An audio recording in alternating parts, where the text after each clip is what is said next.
Hello ನಮಸ್ತೆ ಎಲ್ರಿಗೂ. ಎಲ್ಲ ಹೇಗಿದ್ದೀರಾ? ಚೆನ್ನಾಗಿದ್ದೀರಾ ಅನ್ಕೋತೀನಿ. ನಾನು ಚೆನ್ನಾಗಿದ್ದೀನಿ. ನಾನು ನಿಮ್ಮ ವೀಣಾ ಸುರೇಶ್. ಎಲ್ಲರಿಗೂ ನನ್ನ ಕಾರ್ಯಕ್ರಮವಾದ ಕಥಾಸರಣಿ ರಾಗಸುತೆ ಜೊತೆ ಕಾರ್ಯಕ್ರಮಕ್ಕೆ ಆತ್ಮೀಯ ಸ್ವಾಗತ. ಸಾರಿ, ನಿನ್ನೆ ಅಪ್ಲೋಡ್ ಮಾಡೋಕ್ಕಾಗಿಲ್ಲ. ನಾನು ಮೊದಲೇ ಹೇಳಿದಾಗೆ ಸಂಡೇ ಅಪ್ಲೋಡ್ ಮಾಡೋದು ಕಷ್ಟ ನನಗೆ. ಸಾರಿ. ಇದು ನನ್ನ ಎರಡನೇ ಕಥೆ, ನನಗಾಗಿ ಬಂದ ಕಥೆಯ ಮುಂದುವರೆದ ಭಾಗ. ಪ್ಲೀಸ್ ನೋಡ್ತಾ ಇರೋರು ಎಲ್ಲರೂ ತಪ್ಪದೆ ಸಬ್ಸ್ಕ್ರೈಬ್ ಮಾಡ್ಕೊಳ್ಳಿ. ಪದೇ ಪದೇ ಹೇಳ್ತಾ ಇದ್ದೀನಿ ಅಂದ್ಕೋಬೇಡಿ. ಪ್ಲೀಸ್ ಎಲ್ಲ ತಪ್ಪದೆ ಸಬ್ಸ್ಕ್ರೈಬ್ ಮಾಡ್ಕೊಳ್ಳಿ. ನಿಮಗೆ ಪರಿಚಯದವ್ರಿಗೂ ಹೇಳಿ ಸಬ್ಸ್ಕ್ರೈಬ್ ಮಾಡ್ಕೊಳ್ಳೋಕ್ಕೆ. Please please please. ಅವನ ಮಾತು ಕೇಳಿ ಇನ್ನೂ ಭಯವಾಯಿತು ಅವಳಿಗೆ. ಧ್ವನಿ ಇನ್ನೂ ಚಿಕ್ಕದಾಯಿತು. ಅಳು ಬಂದಂತಾಗಿತ್ತು ಅವಳಿಗೆ. ಇವನ ಸಿಡುಕುತನ, ಹೊರಟುತನ ಅವಳನ್ನು ಮಾತನಾಡದಂತೆ ತಡೆಯುತ್ತಿತ್ತು. ಮೊದಲೇ ಮಾತು ಅತಿ ಎನಿಸುವಷ್ಟು ಕಡಿಮೆ ಅವಳದು. ಈಗಂತೂ ತುಟಿ ತೆರೆಯುವುದಕ್ಕೆ ಭಯವಾಗುತ್ತಿತ್ತು ಅವಳಿಗೆ. ಸರ್ ತಪ್ಪಾತ್ರಿ ಸರ್, ಇನ್ನೊಮ್ಮೆ ಹಿಂಗೆ ಮಾತಾಡಂಗಿಲ್ರಿ ಸರ್. ನಾನೇನು ಮಾಡಲಿರಿ? ನನಗೆ ನಿಮ್ಮ ಭಾಷೆ ಥರ ಮಾತಾಡೋಕ್ಕೆ ಬರಂಗಿಲ್ರಿ. ನನ್ನ ಭಾಷೆನ ಹಿಂಗದ. ನಾನು ನಿಮ್ಮನ್ನು ಬೈದಿಲ್ರಿ. ನನ್ನ ಭಾಷೆ ನಿಮ್ಗೆ ತಿಳಿವಲ್ದು, ಅದಕ್ಕೆ ಹಂಗೆ ಅನ್ಸಕತ್ತದ ನಿಮ್ಗೆ. ಅಳು ಧ್ವನಿಯಿಂದ ಅಷ್ಟು ಹೇಳಲು ಮಾತ್ರ ಸಾಧ್ಯವಾಯಿತು ಅವಳಿಗೆ. ಅವಳನ್ನೇ ನೋಡುತ್ತಾ ಅವಳ ಮಾತನ್ನು ಗಮನವಿಟ್ಟು ಕೇಳಿದ. ಓ, ಹುಡುಗಿ ಉತ್ತರ ಕರ್ನಾಟಕದ ಕಡೆಯವಳಿರಬೇಕು, ಅದಕ್ಕೆ ಭಾಷೆ ಹೀಗಿದೆ ಎಂದುಕೊಂಡ. ಅಷ್ಟರಲ್ಲಾಗಲೇ ಬಿಕ್ಕುತ್ತಿದ್ದಳು ಹುಡುಗಿ. ಕಣ್ಣೀರು ಅವಳ ತುಂಬುಗೆನ್ನೆಯನ್ನು ತೋಯಿಸಿತ್ತು.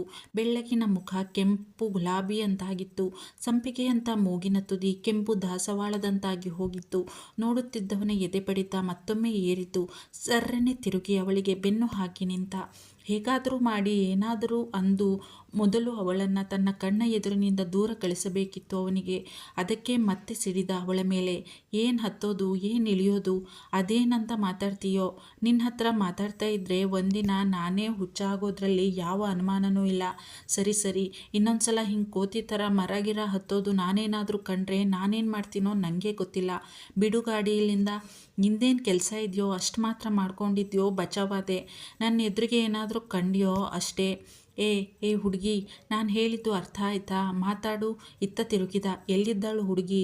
ಅವಳು ಯಾವಾಗಲೋ ಅಲ್ಲಿಂದ ಓಡಿದ್ದಳು. ಸಿಟ್ಟು ಬಂತು. ನೆಲಕ್ಕೆ ಕಾಲು ಅಪ್ಪಳಿಸಿದ. ಸ್ಟುಪಿಡ್ ಗರ್ಲ್, ನಾನು ಈ ವಿಧಾನ ಮಾತಾಡ್ತಾ ಇರೋವಾಗ ಕೇಳದೆ ಅರ್ಧಕ್ಕೆ ಓಡ್ತೀಯಾ? ಇನ್ನೊಂದು ಸಲ ಬಾ ನನ್ನೆದುರಿಗೆ. ಇದೇ ಕಣೆ ನಿಂಗೆ ಮಾರಿ ಹಬ್ಬ ಎಂದು ಗುಣಗಿದ. ಅವನು ಗಾಡಿ ಬಿಡು ಇಲ್ಲಿಂದ ಎಂದಾಗಲೇ ಅವಳು ಓಡಿಬಿಟ್ಟಿದ್ದಳು ಅಲ್ಲಿಂದ. ಅಬ್ಬಾ, ಬದುಕೊಂಡೋ ಯಪ್ಪ ತಂದೆ. ಅದ್ಯಾಕೆ ಹಂಗೆ ಯಾವಾಗಲೂ ಉರ್ರಂತಿರ್ತದೋ ಮನುಷ್ಯ. ಎಂತೆಂಥ ಮನುಷ್ಯರದಾರೋ ಯಪ್ಪ ಈ ಪ್ರಪಂಚದಾಗ ಭಗವಂತ. ಈ ಮನುಷ್ಯಗಂತೂ ಬೈಯಕ್ಕೆ ಕಾರಣನ ಬೇಡ. ಏನೋ ಒಂದು ಅವರ ಹಾಕ್ಕೋತಾರ. ಅದರಲ್ಲೂ ನನ್ನ ಕಂಡ್ರೆ ಏನನ್ನಿಸ್ತೈತೋ ಏಕ್ದಮ್ ಬೈಯೋದನ. ಯಪ್ಪ, ನಾನು ಈ ಮನೆಯಾಗ ಖರೇನ ಕೆಲಸ ಮಾಡ್ತೀನ? ನನಗೆ ನಂಬಿಕೆನ ಬರವಲ್ದು. ಅಜ್ಜಿಗೆ ಬೇರೆ ಮಾತು ಕೊಟ್ಟೇನಿ ಇಲ್ಲೇ ಕೆಲಸ ಮಾಡ್ತೀನಂತ. ಸುರಿಯುತ್ತಿದ್ದ ಕಣ್ಣೀರನ್ನು ಎರಡೂ ಕೈಗಳಿಂದ ಒರೆಸಿಕೊಳ್ಳುತ್ತಾ ಓಡುತ್ತಿತ್ತು ಹುಡುಗಿ. Oh my god, who are you stupid idiot? ನನಗೆ ಡಿಕ್ಕಿ ಹೊಡಿತೀಯಾ? ಎದುರಿನಿಂದ ಬಂದ ಜೋರು ಧ್ವನಿಗೆ ಬೆಚ್ಚಿ ತಲೆ ಎತ್ತಿದಳು. ಹೆಚ್ಚು ಕಡಿಮೆ ಅವಳದೇ ವಯಸ್ಸಿನ ಹುಡುಗಿ. ಮೊಣಕಾಲವರೆಗಿನ ಮಿಡ್ಡಿ ಟೀ ಶರ್ಟ್ ಹಾಕಿದ್ದಳು. ಬಾಬ್ ಮಾಡಿದ್ದ ಕೂದಲು, ಮುಖಕ್ಕೆ ಗಾಢವಾದ ಮೇಕಪ್. ಸುಂದರವಾಗಿದ್ದಳು.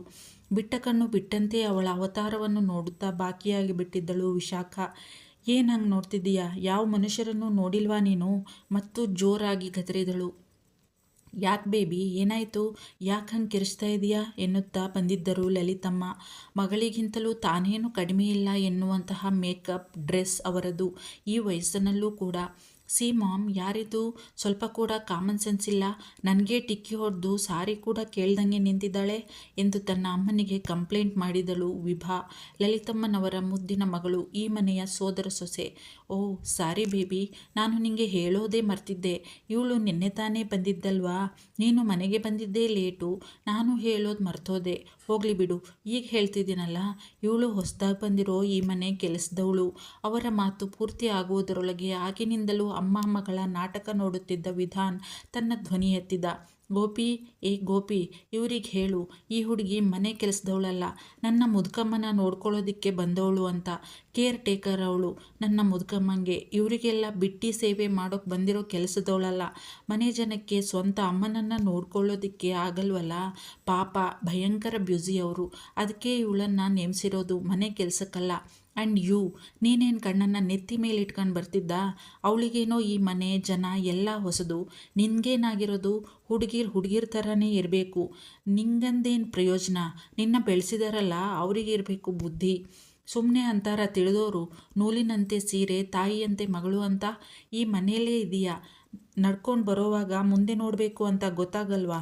ಬರೀ ಮೇಲೆ ಮಾತ್ರ ನೋಡು ಅಂತ ಹೇಳಿದಾರ ಯಾರಾದರೂ ನಿನಗೆ? ನೀನಿರೋದು ನೆಲದ ಮೇಲೆ, ಅದನ್ನೇ ನೆಟ್ಟಿಗೆ ನೋಡ್ಕೊಂಡು ನಡಿ. ಅತ್ತೆ ಮಗಳನ್ನೇ ಗದರಿದ ವಿಧಾನ್. ಅದು ಮಾವ ಎನ್ನುತ್ತಾ ವಯ್ಯಾರ ಮಾಡುತ್ತಾ ಅವನ ಕೈ ಹಿಡಿದಳು. ಸ್ಟೇ ಅವೇ ಫ್ರಮ್ ಮೀ, ದೂರ ದೂರ ಇರು. ಎಷ್ಟು ಸಲ ಹೇಳೋದು ನಿಂಗೆ? ಮೈ ಮುಟ್ಟಿ ಮಾತಾಡಬೇಡ, ನಂಗಿಷ್ಟ ಆಗಲ್ಲ ಅಂತ. ಹಿಡಿದಿದ್ದ ಕೈಯನ್ನು ಕೊಡವಿದ. ಅಷ್ಟು ದೂರ ಸರಿದವಳು, ಸಾರಿ ಮಾವ, ನೀವು ನನ್ನ ಮಾವ ತಾನೇ, ನಮ್ಮೋರೇ ಅಲ್ವಾ, ಅದಕ್ಕೆ. ಶೋ, ಇವೆಲ್ಲ ನನ್ನ ಹತ್ರ ಇಟ್ಕೋಬೇಡಿ. ಯಾರ್ಯಾರು ಎಲ್ಲೆಲ್ಲಿ ಇರಬೇಕೋ ಅಲ್ಲಲ್ಲಿದ್ದರೆ ಎಲ್ರಿಗೂ ಕ್ಷೇಮ ಎಂದವನೇ ಅತ್ತೆಯನ್ನೊಮ್ಮೆ ದೀರ್ಘವಾಗಿ ನೋಡಿ ದಡದಡನೆ ಮೆಟ್ಟಿಲು ಹತ್ತಿ ತನ್ನ ರೂಮಿನತ್ತ ನಡೆದು ಬಿಟ್ಟಿದ್ದ. ಎಲ್ಲವನ್ನೂ ಏನೊಂದೂ ಅರ್ಥವಾಗದೆ ಅಯೋಮಯಳಾಗಿ ನೋಡುತ್ತಾ ನಿಂತು ಬಿಟ್ಟಿದ್ದಳು ವಿಶಾಖ. ಪುಟ್ಟ, ಇದ್ದು ಎಲ್ಲ ಮಾಮೂಲಿ ಈ ಮನೆಯಲ್ಲಿ. ಹೋಗ್ತಾ ಹೋಗ್ತಾ ನಿಂಗೆ ಅರ್ಥ ಆಗುತ್ತೆ. ನೀನೇನು ಯೋಚನೆ ಮಾಡಬೇಡಮ್ಮ. ಈಗ ನೀನು ಹೋಗು ನಿನ್ನ ರೂಮಿಗೆ, ಫ್ರೆಶ್ ಆಗಿ ಅಜ್ಜಿನೂ ರೆಡಿ ಮಾಡು, ತಿಂಡಿ ತಿನ್ನೋಣ ಎಂದರು ಎಲ್ಲವನ್ನೂ ಗಮನಿಸುತ್ತಿದ್ದ ಕಾರ್ಯಪ್ಪನವರು. ಸರಿ ಎಂಬಂತೆ ತಲೆಯಾಡಿಸಿ ನಿಧಾನವಾಗಿ ಮೇಲೆ ನಡೆದಳು. ತಾಯಿ ಮಗಳು ಇಬ್ಬರೂ ಅವಳನ್ನೇ ಗುರಾಯಿಸುತ್ತಿದ್ದರು. ಅದು ಅವಳ ಗಮನಕ್ಕೂ ಬಂದಿತ್ತು. ಆದರೆ ಅವರನ್ನು ನೋಡುವ ಗೋಜಿಗೆ ಹೋಗಲಿಲ್ಲ ವಿಶಾಖ. ಅವಳು ಹೋಗಿದ್ದು ನೋಡಿದ ಕಾರ್ಯಪ್ಪನವರು, ನೋಡು ಲಲಿತಾ, ನಾನು ಅವತ್ತೇ ಹೇಳಿದ್ದೀನಿ ನಿಂಗೆ, ಆ ಹುಡುಗಿ ಒಳ್ಳೆಯದು, ಪಾಪ, ಮಾತಾಡಲ್ಲ, ತಾಳ್ಮೆ ಜಾಸ್ತಿ, ದೂರದಿಂದ ಬಂದಿದೆ ಅಮ್ಮನ್ನ ನೋಡ್ಕೊಳ್ಳೋಕ್ಕೆ. ನಿಮ್ಮ ನಾಲ್ಗೆ ಮೇಲೆ ಹಿಡ್ತಾ ಇದ್ದರೆ ಒಳ್ಳೆಯದು. ಅವಳು ಈ ಮನೆ ಕೆಲಸದವಳಲ್ಲ. ಅಮ್ಮನ ಯೋಗಕ್ಷೇಮ ನೋಡ್ಕೊಳ್ಳೋದು ಮಾತ್ರ ಅವಳ ಕೆಲಸ. ಅವಳು ಏನಾದರೂ ಕೆಲಸ ಬಿಟ್ಟು ಹೋದರೆ ಅದಕ್ಕೆ ನಾನು ಜವಾಬ್ದಾರನಲ್ಲ. ಆಮೇಲೆ ಅಮ್ಮನ್ನ ನೀನೇ ನೋಡ್ಕೋಬೇಕಾಗುತ್ತೆ. ನೆಪ ಹೇಳೋ ಹಾಗಿಲ್ಲ. ಹಾಗೇನಾದ್ರು ಆದರೆ ನಾನೇನು ಮಾಡ್ತೀನೋ ನನಗೇ ಗೊತ್ತಿಲ್ಲ, ಮೊದಲೇ ಹೇಳಿದ್ದೀನಿ. ಹಾಗೆ ನೀನು ವಿಭಾ, ಸ್ವಲ್ಪ ನಿಧಾನವಾಗಿ ಮಾತನಾಡೋದನ್ನು ಕಲ್ತ್ಕೋ. ಹೆಣ್ಣುಡುಗಿ ನೀನು, ಸ್ವಲ್ಪ ತಾಳ್ಮೆ ಇರಬೇಕು. ಆ ಹುಡುಗಿ ನೋಡು, ನೀವು ಇಷ್ಟೊಂದೆಲ್ಲ ಅಂದರೂ ಒಂದು ಮಾತಾದರೂ ಆಡಿದ್ಯಾ? ಅವಳು ನಿಂದೇ ವಯಸ್ಸೋಳೆ. ಎಷ್ಟು ತಾಳ್ಮೆ, ಎಷ್ಟು ತಿಳುವಳಿಕೆ ಹುಡುಗಿಗೆ. ನೋಡಿ ಕಲ್ತ್ಕೋ, ನಾಳೆ ಉಪಯೋಗಕ್ಕೆ ಬರುತ್ತೆ. ಏನು ಅರ್ಥ ಆಯ್ತಾ ಇಬ್ಬರಿಗೂ ಎಂದರು. ಅಯ್ಯೋ ಬಾ ಬೇಬಿ, ಅವರಿಷ್ಟ ಏನಾದರೂ ಮಾಡ್ಕೊಳ್ಳಿ. ನಾವು ಏನಾದರೂ ಹೇಳಿದರೆ ನಾವೇ ಕೆಟ್ಟೋರಾಗ್ತೀವಿ. ಕೆಲಸದವರು ಅನ್ಬಾರ್ದಂತೆ, ಮನೆಯವರು ಅಂತಾನೇ ಅನ್ನಲಿ, ನನಗೇನು. ಬಾ ಬೇಬಿ, ತಿಂಡಿ ತಿನ್ನೋಣ ಎಂದು ಮಗಳನ್ನು ಎಳೆದುಕೊಂಡು ಡೈನಿಂಗ್ ಹಾಲ್ ಕಡೆ ಹೊರಟರು ಲಲಿತಮ್ಮ. ಅವರು ಹೋದ ದಾರಿಯನ್ನೇ ನೋಡಿ ನಿಟ್ಟುಸಿರಿಟ್ಟರು ಕಾರ್ಯಪ್ಪನವರು. ಇವರಿಗೆ ಹೇಳೋದು ನಾಯಿ ಬಾಲ ನೆಟ್ಟಗೆ ಮಾಡೋದು ಎರಡೂ ಒಂದೇ ಎಂದುಕೊಂಡರು. ತತ್ತೆರಿಗೆ ಬೆಳಬೆಳ್ಗೆನೆ ಮೂಡೆಲ್ಲ ಹಾಳಾಯಿತು. ಅಲ್ಲ, ಅದೇನು ಹುಡುಗಿನೋ ಕಾಣೆ. ಈ ಮನೇಲಿರೋ ಕೆಲ್ಸಕ್ಕೆ ಬಾರ್ದವರು ಬಾಯಿಗೆ ಬಂದಂಗೆ ಅಂತ ಇದ್ದರೆ ಒಳ್ಳೆ ಗರುಡ್ಗಂಬದ ಥರ ನಿಂತಿತ್ತಲ್ಲ, ತಿರುಗಿಸಿ ದಬಾಯಿಸೋಕ್ಕಾಗ್ತಾ ಇರಲಿಲ್ವಾ? ಬಾಯಿಲ್ವಾ ಹುಡುಗಿಗೆ? ಮಾತೇ ಆಡಲ್ಲ ಅಂತದೆ. ಅದು ಒಳ್ಳೆಯದೇ ಬಿಡು. ಅದೇನು ಮಾತಾಡುತ್ತೋ ಹುಡುಗಿ, ಒಂದಾದರೂ ಅರ್ಥ ಆಗುತ್ತಾ? ಆದರೂ ಈ ಹುಡುಗಿ ಮಾತೇ ಎಷ್ಟು ಕಡಿಮೆ ಆಡುತ್ತಾ? ಇಲ್ಲ ನನಗೆ ಹಂಗೆ ಅನ್ನಿಸ್ತಿದೆಯಾ? ಬೆಳಗಿನಿಂದ ಆದ ಘಟನೆಗಳೆಲ್ಲ ಕಣ್ಮುಂದೆ ಬಂದು ಎದೆ ಸವರಿಕೊಂಡು ನಿಡಿದಾದ ಬಿಸಿ ಉಸಿರು ಹೊರಹಾಕಿದ ವಿಧಾನ್. ತನ್ನ ರೂಮಿಗೆ ಬಂದ ವಿಧಾನ್ ಸಿಟ್ಟಿನಿಂದ ಅವಡುಗೊಚ್ಚಿದ್ದ. ನಮ್ಮನೇಲೇ ಇದ್ದು ನಮ್ಮ ಅನ್ನನ್ನೇ ತಿಂದು ನಮಗೆ ಬಾಯಿಗೆ ಬಂದಂಗೆ ಮಾತಾಡ್ತಾರೆ. ಎಲ್ಲ ಈ ಮನೆ ಯಜಮಾನನ ತಪ್ಪು.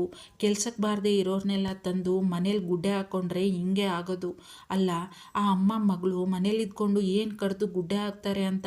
ಅವ್ರಿಗೇನು ಹಕ್ಕಿದೆ ನಮ್ಮ ಮನೆಗೆ? ನನ್ನ ಮುದುಕಮ್ಮನ ನೋಡ್ಕೊಳ್ಳೋದಕ್ಕೆ ಅಂತ ಬಂದಿರೋ ಹುಡುಗಿಗೆ ಬಾಯಿಗೆ ಬಂದಂಗೆ ಅನ್ನಕ್ಕೆ? ಬೆಳಗ್ಗೆಯಿಂದ ನಡೆದ ಘಟನೆಗಳೆಲ್ಲ ಒಂದೊಂದಾಗಿ ಕಣ್ಣ ಮುಂದೆ ಬಂದು ಅವನ ತಲೆ ಕೆಡಿಸಿದವು. ಹೂವನ್ನು ಸವರುತ್ತಿರುವ ಅವಳ ಚಿಗುರು ಬೆರಳುಗಳು ಮುಗುಳ್ನಗು ಬೀರುತ್ತಿದ್ದಾಗ ಅವಳ ದುಂಡು ಗೆನ್ನೆಗಳಲ್ಲಿ ಮೂಡುತ್ತಿದ್ದ ಆಳವಾದ ಗುಳಿ, ಮುದ್ದಾದ ಎಲಸು ತುಟಿಗಳು. ಅಬ್ಬಾ, ತಲೆ ಕೊಡವಿದ. ತನ್ನ ಯೋಚನೆಗೆ ತನ್ನ ಮೇಲೆಯೇ ಕೋಪ ಬಂತು ಅವನಿಗೆ. ಸಿಟ್ಟಿನಿಂದ ಅವಡುಗಚ್ಚಿದ್ದ. ಆ ಕೋಪ ಯಾಕೆಂದು ಅವನಿಗೇ ಸರಿಯಾಗಿ ಅರ್ಥವಾಗುತ್ತಿಲ್ಲ. ತನ್ನ ಮನಸ್ಥಿತಿ ಯಾಕೆ ಹೀಗಾಗ್ತಾ ಇದೆ? ಅಷ್ಟೊಂದು ಚಂಚಲವೇ ತನ್ನ ಮನಸ್ಸು? ಇಲ್ಲ, ಸಾಧ್ಯವೇ ಇಲ್ಲ. ಇಂಥದ್ದೆಲ್ಲ ಈ ಮೇಜರ್ ವಿಧಾನ್ ಕಾರ್ಯಪ್ಪ ಮನಸ್ಸಿನಲ್ಲಿ ಜಾಗವೇ ಇಲ್ಲ. ಇರಲು ನಾನು ಬಿಡುವವನೂ ಅಲ್ಲ. ಸರ್ರನೆ ತನ್ನ ರೂಮಿನಿಂದ ಹೊರಬಂದವನು ತನ್ನ ಮುದುಕಮ್ಮನ ರೂಮ್ ಹೊಕ್ಕಿಬಿಟ್ಟಿದ್ದ ವಿಧಾನ್. ತುಮಗೂಡುತ್ತಲೇ ಬಂದವನು, ತತ್ತೆರಿಕೆ ಏನಂತ ನಿನ್ನ ನೋಡ್ಕೋತಾಳೋ ಆ ಹುಡುಗಿ. ನಮ್ಮನೆ ದಂಡಪಿಂಡಗಳು ಅಷ್ಟೊಂದೆಲ್ಲ ಬಾಯಿ ಬಡ್ಕೋತಾ ಇದ್ರೂ ಬಾಯೇ ಬಿಡಲ್ಲ ಅಂತದೆ ಈ ಹುಡುಗಿ. ಬಾಯಲ್ಲಿ ಅದೇನು ಇಟ್ಕೊಂಡಿದ್ಯೋ, ಒಳ್ಳೆ ಮೂಕಬಸವಿ ಥರ ಕಣ್ಣು ಇಷ್ಟಾಗಲ ಬಿಟ್ಕೊಂಡು ನಿಂತಿತ್ತು. ಮಾತಾಡಿದ್ರೆ ಎಲ್ಲಿ ಮುತ್ತು ಉದುರುತ್ತೇನೋ ಅನ್ನೋ ಹಾಗೆ. ಅಲ್ಲ, ಹಿಂಗಾದ್ರೆ ಇವಳು ನಿನ್ನ ನೋಡ್ಕೊಳ್ಳೋದು ಹೆಂಗೆ ಅಂತೀನಿ. ಈ ಮನೆ ಜನ ಇವಳನ್ನು ಇಲ್ಲಿ ಇರೋದಕ್ಕೆ ಬಿಡ್ತಾರಾ? ಹುರಿದು ಮುಕ್ಬಿಡ್ತಾರಷ್ಟೇ. ಏನಂಗೆ ನೋಡ್ತಾ ಇದೀಯಾ ಪಿಳ ಅಂತ ಕಣ್ಬಿಟ್ಕೊಂಡು? ಆ ಹುಡುಗಿ ಥರ ಮಾತಾಡೋ ಮುದ್ಕಮ್ಮ, ಎಲ್ಲ ನಾನೇ ಬಾಯಿ ಬಡ್ಕೊಂಡು ಸಾಯಬೇಕು ಎಂದು ಸಿಡುಕಿದ ವಿಧಾನ್. ಅವನು ಮಾತನಾಡುವಷ್ಟು ಹೊತ್ತು ಸುಮ್ಮನೆ ಅವನನ್ನೇ ನೋಡುತ್ತಾ ಕುಳಿತಿದ್ದರು ಭವಾನಮ್ಮ. ಇದ್ಯಾಕೋ ದೊರೆ, ಇವತ್ತೇನು ಬೆಳಗ್ಗೆನೆ ಪರಮಾತ್ಮನ ಬಿಟ್ಕೊಂಡು ಬಂದಿದ್ದೀಯಾ ಹೊಟ್ಟೆ ಒಳಗೆ? ಹೆಂಗೆ ಏನೇನೋ ಮಾತಾಡ್ತಿದ್ದೀಯಾ? ನನಗೆ ನಿನ್ನ ಮಾತಿನ ತಲೆ ಬುಡ ಅರ್ಥ ಆಗ್ತಾ ಇಲ್ಲ ಕಣಪ್ಪ ತಂದೆ. ನಾನು ಹೆಂಗೆ ಮಾತಾಡಲಿ ಹೇಳು ನೀನೇ ಎಂದರು. ಬ್ಯಾಡ ಮುದ್ಕಮ್ಮ, ಹೆಂಗೆ ಮಾತಾಡ್ತೀಯ ನೋಡು ನೀನು. ನಾನು ಬೆಳಗ್ಗೆ ಎಲ್ಲ ಕುಡಿಯಲ್ಲ ಅಂತ ಗೊತ್ತು ತಾನೆ ನಿನಗೆ? ಮುಖ ಊದಿಸಿದ ವಿಧಾನ್. ಅವನು ತನ್ನ ಅಜ್ಜಮ್ಮನೊಂದಿಗೆ ಮಾತ್ರ ಮಗುವಾಗಿ ಬಿಡುತ್ತಿದ್ದ. ಅವನ ಮುಖ ಸವರಿ ನೆಟಿಕೆ ಮುರಿದರು ಭವಾನಮ್ಮ. ಅಯ್ಯೋ ನನ್ನ ದೊರೆ, ನಂಗೆ ಗೊತ್ತಿಲ್ವಾ ನನ್ನ ದೊರೆ ಹೆಂಗೆ ಅಂತ? ಸುಮ್ಮನೆ ನೀನು ಉರ್ಸೋಕೆ ಹಂಗಂದೆ ಕಣೋ. ಆದರೆ ನೀನು ಏನು ಹೇಳ್ದೋ ಅದು ಒಂಚೂರು ನನಗೆ ಅರ್ಥ ಆಗ್ದಿರೋದಂತೂ ನಿಜ ದೊರೆ. ಅದ್ಯಾಕೆ ಹಂಗೆ ಉರ ಅಂತಿದೀಯ ಬೆಳಗ್ಗೆನೆ? ಯಾರಿಗೆ ನೀನು ಬೈದಿದ್ದು? ಯಾರೇನು ಮಾಡಿದ್ರು ಕೇಳಿದರು. ಅದೇ ಆ ಹುಡುಗಿ ಎಂದವನೇ ತಡೆದ ವಿಧಾನ್. ಪ್ಲೀಸ್ ನೋಡ್ತಾ ಇರೋರೆಲ್ಲರೂ ತಪ್ಪದೆ ಸಬ್ಸ್ಕ್ರೈಬ್ ಮಾಡ್ಕೊಳ್ಳಿ.